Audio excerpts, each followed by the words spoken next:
Uy, huli mga kanter, bata ulit. Hala, huli na naman kanter. Batang bata, uy, lalaki. Lalaki yun naman. Hala, swerte. Buhay na buhay mga kanter. Oh. Ayan, buhay na buhay. Sa paa.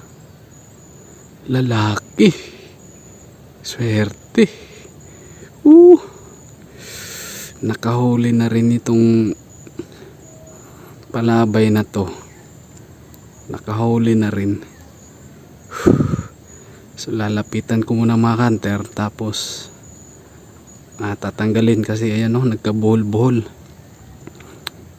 Ayusin ko muna mga kanter.